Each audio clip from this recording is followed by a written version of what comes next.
From the comforting arms of Bellevue to the electrifying pace of the city, my life transformed in ways I could never have imagined. Once wrapped in a cocoon of love and trust, a devastating betrayal by Damien pushed me out, making me question everything I held dear. I remember the pangs of pain, the numbing nights, and the struggle to find a foothold amidst the city's chaos. Yet, this is not just a tale of loss. It's the story of my rebirth. In the city's maze, I found more than just a fresh start. Alongside Maya, a beacon of strength and ambition, we ventured into the tech world, creating Lux Life. This wasn't merely an app. It was our dream molded into digital reality, a bridge between luxury and the everyday. But my journey wasn't only about corporate successes or accolades. It was about confronting the wounds Damien had inflicted, the shadows that loomed large even as Lux Life shone bright. There were reacquaintances, unexpected and intense. Encounters that reopened old scars, but also offered closure. Every step, every setback, every victory shaped me, teaching me resilience, the power of forgiveness, and the beauty of new beginnings. So, come walk with me. Dive into my narrative, witness my rise from the depths of heartbreak, my relentless drive in the tech realm, and my eventual reconciliation with the past. This isn't just my success story. It's the testament of how, even when shattered, the human spirit can piece itself back together, stronger and more radiant than ever. My name is Amanda, and this is my story. I'd often walked the idyllic streets of Bellevue, feeling the sun-dappled leaves caress my face. It wasn't just the beauty of the town that charmed me, but also the dreams it held. Every brick, every corner, and every smile I exchanged with the townsfolk spoke of the life I'd painstakingly built with Damien. The town had been a silent witness to our story. We met at the Bellevue Summer Fair. He, with his hazel eyes and quick wit, had approached me at one of the stalls. Hours were spent talking, laughing, and sharing our dreams. It wasn't long before we found ourselves deeply in love, and with that love, we built our dream. A boutique hotel at the edge of town. Years blurred into one another as our hotel grew in popularity. The scents of fresh roses, the hum of our busy staff, and the laughter of our guests were the soundtrack of my life. Each corner of the hotel whispered stories of our combined dreams. I vividly remember designing the rooms, selecting fabrics for the curtains, and poring over menu cards for our in-house restaurant. Late evenings often saw me in our garden, sipping on a cup of tea, surrounded by the sweet scent of blooming flowers. The soft glow of the fairy lights, intertwined with the branches, created a magical ambience. Everything felt right. Everything felt perfect. That was until the day reality came crashing down. Curiously sorting through paperwork in our study one afternoon, I stumbled upon bank notices. My heart raced as I scanned through the shocking numbers. The hotel was in deep financial trouble. How had this happened? I'd been so meticulous with our funds, always ensuring we lived within our means. Confronting Damien that evening, my world shattered. The man I'd loved, trusted, and built a life with confessed to his mistakes. Not only had he gambled away our savings, but he'd also hidden his affair. The pain was unbearable. Our dream was slipping through my fingers, replaced by hurt, confusion, and a torrent of questions. In my heartbreak, Maya's voice was a balm. My best friend since college, she'd always been my anchor. We had shared countless nights talking about our dreams and aspirations. "Come to the city," she gently urged. "You deserve a fresh start."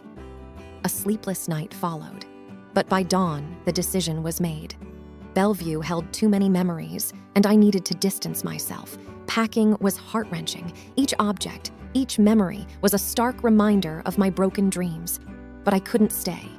I needed to rebuild myself. As I boarded the train, leaving behind the town, the hotel, and the man I had once adored, my heart was heavy with grief. But amidst the sorrow, a tiny flame of hope flickered. It was time to redefine myself. The deafening sounds of the city's hustle greeted me as I disembarked from the train. The towering buildings dwarfed me, their imposing structures a stark contrast to the comforting embrace of Bellevue's open landscapes. It felt like an alien world, one where everyone was on a mission, their faces set with determination, their pace unfaltering. Maya's apartment, located in the heart of the city, became my refuge. From her window, the cityscape spread out like a sea of lights, twinkling as day turned to night. The constant hum of traffic, the distant sirens, and the occasional laughter from the streets below were both unsettling and strangely comforting. Maya, ever the pillar of strength, took it upon herself to immerse me in city life. From introducing me to the local delicacies at the street corners to navigating the maze of the metro, she was my guide. But what intrigued me the most was her work. She was a project manager at a tech firm, a world I knew little about. Day by day, I tried to understand the intricacies of her job. Meetings, pitches, brainstorming sessions. It was all so foreign to me. Yet, amidst this confusion, an idea began to germinate. The world of tech was vast, filled with possibilities. I realized there was a gap, an untouched niche that combined luxury hospitality with technology. One evening, as Maya and I sat on her balcony, I hesitantly shared my thoughts. To my surprise, she was ecstatic. "You need to pitch this," she declared, her eyes gleaming with excitement. "It's revolutionary." Weeks went by as I worked on my idea. With Maya's guidance, I learned the ropes of the tech world, attending workshops, networking events, and countless seminars. As my concept took shape, I named it Lux Life, an app that would seamlessly integrate luxury services for high-end clients, offering them experiences like never before. Drafting a proposal, securing meetings, and finding potential investors became my daily grind. The world of business suits, PowerPoint presentations, and venture capitalists was daunting. More than once, I found myself battling doubts and insecurities. Is this truly for me? I often pondered. Can I succeed in a domain I know so little about? One particularly challenging day, after a disheartening meeting with potential investors, I returned to Maya's apartment feeling defeated. The memories of Bellevue, of my failed dreams, seemed to haunt me. But Maya, sensing my despair, enveloped me in a warm hug. "You've got this," she whispered. "Remember why you started." With renewed vigor, I delved deeper into the development of Lux Life.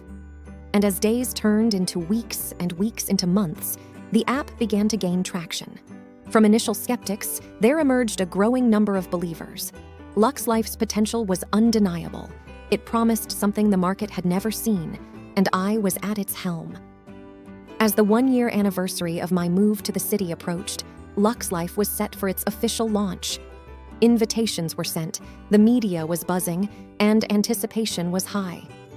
But even as I prepared for this monumental moment, my thoughts often drifted back to Bellevue, to the past I had left behind.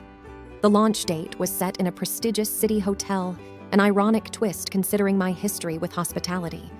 The venue was abuzz with journalists, potential clients, investors, and a sea of curious faces. As I stood backstage, adjusting my outfit and going over my speech one last time, anxiety gripped me. Could I really pull this off? I thought. What if it fails? But when the lights dimmed and I stepped onto the stage, something changed. The crowd's attentive gaze, the hushed whispers, and the weight of the moment fueled a newfound confidence in me. With every slide I presented, every feature of Lux Life I described, the audience seemed more intrigued, their skepticism replaced by genuine interest. The questions post-presentation were relentless, but I was prepared. Hours of rehearsals with Maya had made me ready for almost anything.